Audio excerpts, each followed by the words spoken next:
Olá, sejam todos muito bem-vindos a mais um vídeo. Eu direciono esse vídeo especialmente ao gestor Gustavo, responsável pela empresa X.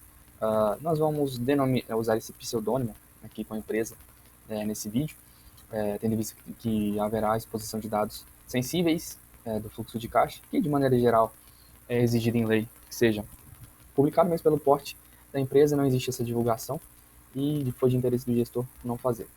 Portanto, utilizaremos o pseudônimo empresa X. Nesse vídeo nós temos a intenção de realizar um projeto de consultoria financeira, né, no projeto Integrador 3A, aí proposto pela Universidade PUC, Pontifícia Universidade Católica de Goiás, com o título Aquisição de Maquinário e Estudo de Viabilidade Econômica. Os integrantes sendo eu, Rafael Oliveira de Andrade, Jéssica Moraes Vilela, Paula Caroline Parreira Souza e Maria Júlia da Silva Portela. Em termos de justificativa, é interessante para a empresa X ter todos os dados e informações que serão fornecidos aqui através desse trabalho, tendo em vista que a empresa tem a intenção de fazer a aquisição de um maquinário, cujo eles não detêm um know-how suficiente dentro da própria empresa para estabelecer os melhores parâmetros para tomar essa decisão, e o projeto tem a intenção de justamente dar os insumos necessários para que a empresa tome a melhor decisão possível. Já em relação aos estudantes, nós estamos sendo preparados, tanto os alunos de ciências contábeis como de administração, para ir para as empresas e atendermos as demandas do mercado de trabalho e demandas administrativas contábeis. Portanto, ter a habilidade de lidar com esse tipo, com indicadores de viabilidade financeira, ter o contato com a empresa, esse contato prévio com as empresas, é de fundamental importância para o nosso sucesso profissional. Os objetivos e resultados esperados, né, de maneira geral, o objetivo geral é apresentar para a empresa qual é a melhor alternativa possível de compra, qual afetará menos o caixa da empresa, apresentará maior custo de gastos, maior ganho em receitas e, enfim, diminuição de perdas, etc. Já em relação aos objetivos específicos, nós temos a intenção de apresentar o melhor mostrador possível em termos de custo-benefício disponíveis no mercado, avaliar a melhor opção de financiamento para a aquisição dessa misturadeira, elaborar o vídeo que é o que nós estamos realizando agora para apresentar o resultado do projeto e formalizar os cálculos através de um relatório que será enviado através do e-mail para o gestor. Tudo isso será realizado em duas etapas, né? Então, a primeira é realizar o orçamento dos misturadores em termos de custo-benefício, levantamento de possíveis fornecedores no Brasil que possam fornecer essa misturadeira e, enfim, pesquisa de empréstimos e financiamentos para a aquisição desse maquinário. Já na etapa 2, nós vamos validar essas informações que obtivermos e que apresentamos como melhores opções, mostrando que a taxa interna de retorno, payback, valor presente líquido é melhor dentro das opções disponíveis. Bom, e através disso, levar ao gestor as melhores opções para que ele tome a decisão mais assertiva possível e também apresentar, dentro do fluxo de caixa, quais serão os efeitos dessa aquisição. Bom, em relação ao orçamento, nós temos a misturadora de pote por 5CABM BT50, no preço de R$ 32.949,70, com o valor no Pix, que não vai ser muito atrativo, já que o gestor, o proprietário, não tem o valor para realizar esse custeio à vista, mas parcelado ela fica em 12 vezes de R$ 2.745,80. Já a opção 2 é da mesma misturadeira, mas um pouquinho mais cara. Então ela está saindo no valor de 2 vezes R$ 5.149,14. Já na opção 3 a gente tem uma opção mais sofisticada, que é a misturadora de pós Ribbon Blender CPBM 500, no valor de R$ 109.169,70 ou 12 vezes de R$ 9.097,47. Portanto, enfim, essas eram as opções disponíveis. Não tem no Brasil tantas indústrias, fabricantes e distribuidoras desse maquinário, mas dentro do possível essas eram as melhores opções. Já em relação ao financiamento, nós temos o Finame do BNDES, que é uma das melhores opções, tendo em vista que eles oferecem uma linha de crédito para pequenas empresas, com ênfase nas empresas, perdão, nos maquinários de fabricação brasileiro. Não precisa ser uma marca nacional, assim, a indústria tem que estar localizada no Brasil. Então, é um projeto de via de mão dupla, tanto quem quer adquirir quanto quem produz sendo beneficiado. O leasing de máquinas, ele é interessante, ele apresenta até 60 meses para pagamento, juros baixos, e pode utilizar a própria máquina como garantia. Já a alocação de equipamento não atendeu muito ao gosto do gestor, já que se trata exatamente a respeito disso, que é uma alocação de equipamento. Então, a máquina é adquirida, alugada, e quando é terminado pagamento, né, ou quando não houver interesse mais em mantê-la, ela fica no nome do banco. Né? Então, quando você termina de pagar, você paga um aluguel para o banco. E o proprietário é o banco. O CDC de máquinas, né, foi uma das piores opções, tendo em vista que o prazo para pagamento é 48 meses, ou seja, inferior. Tem a incidência de outro imposto, que é o IOF, que nos outros não tem. E mesmo com todos esses detalhes, ele ainda fica alienado ao banco. Então, é uma das piores opções possíveis. Já em relação ao capital de giro, né, ele tem um prazo de 36 meses. E nesse caso, né, o banco o bem não fica alienado ao banco, mas as receitas ficam. Então, também não é muito interessante. Então, de maneira geral, né, para a empresa X, nós escolhemos aí o BNDES Finame, que foi a melhor opção dentro das possibilidades. E aí, dentro dos bancos que oferecem essa modalidade, na pessoa do BNDES Finame, do BNDES, perdão, nós temos o Banco do Itaú, com a taxa de juros de 2,1% ao mês em 36 meses, ou o Banco do Brasil, com juros de 6% ao ano, mais a taxa Selic. E aí, a melhor opção foi a do Banco do Brasil, mesmo com um ajuste, né, de 6% ao ano e com a taxa Selic fixada, ainda assim fica uma opção mais interessante do que a do Banco do Itaú. A única exigência que tinha era a empresa ter o CNPJ aberto e ter o Banco do Brasil, uma conta no Banco do Brasil aberta. Então, isso facilitou também para a opção por essa opção. Um nosso fornecedor vai ser a Cetrox, que é localizada em Minas Gerais.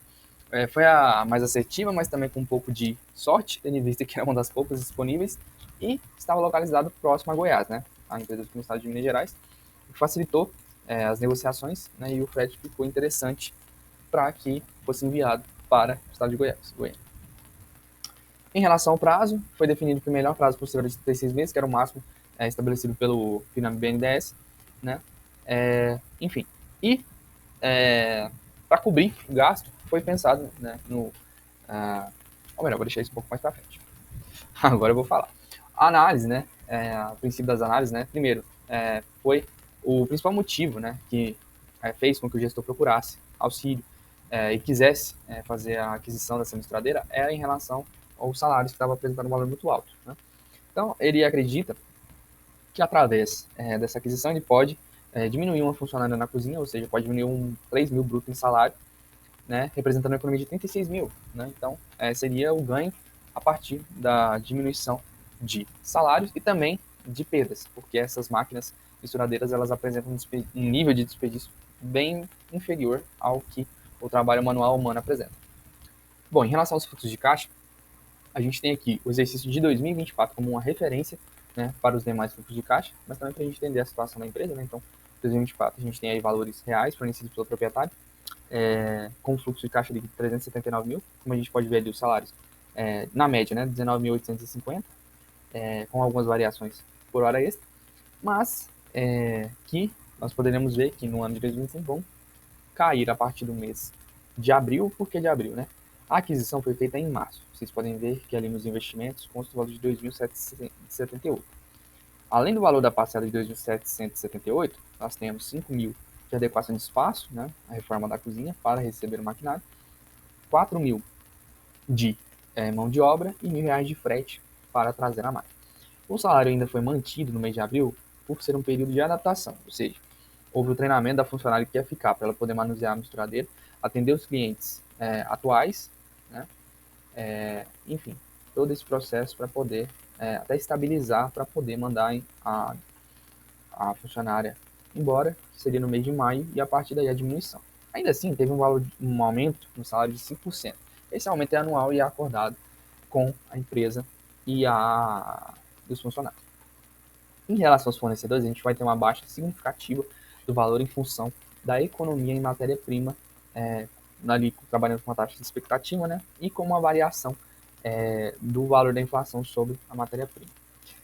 Já em relação aos seguros, a gente também teve um aumento de 5% em função de uma cláusula prevista em contrato também com a seguradora, e um aumento de 5% ao ano.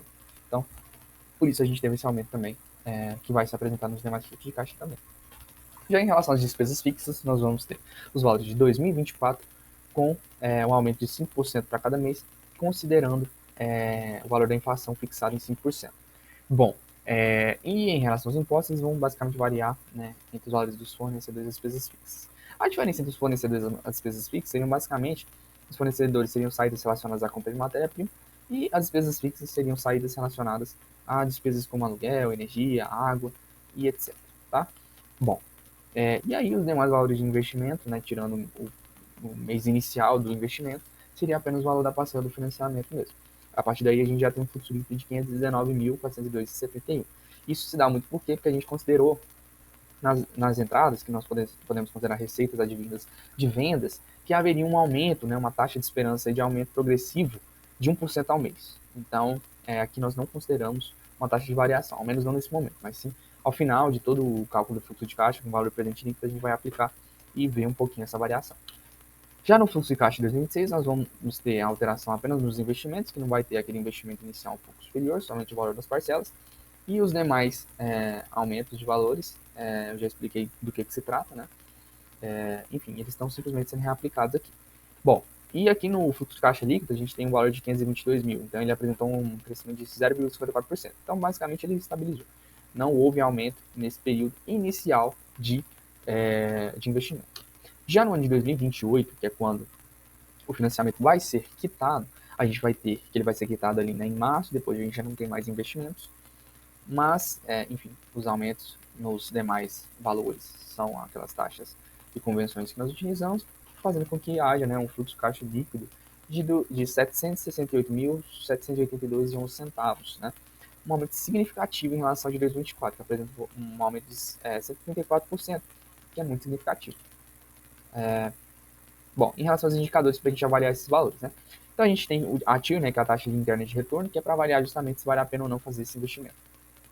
Então, fazendo os cálculos, né, a gente viu que, né, a gente teve um investimento inicial em 2024, e aí os demais fluxos de caixa líquidos dos anos e do próprio 2024, a gente tem que a taxa interna de retorno é de 33,60%, que é uma taxa excelente, considerando que a taxa do investimento, né, vai ser em torno de 18%, né, considerando os 6% ao ano fixado, mais a taxa Selic.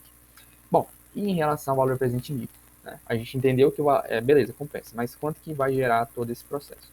Né, o valor presente líquido vai avaliar ao longo desses anos do investimento quanto que será ganho em termos de fluxo de caixa. Né? Então a gente vai ter que ao longo desse período nós vamos ter um fluxo de caixa de R$ 1.000, né?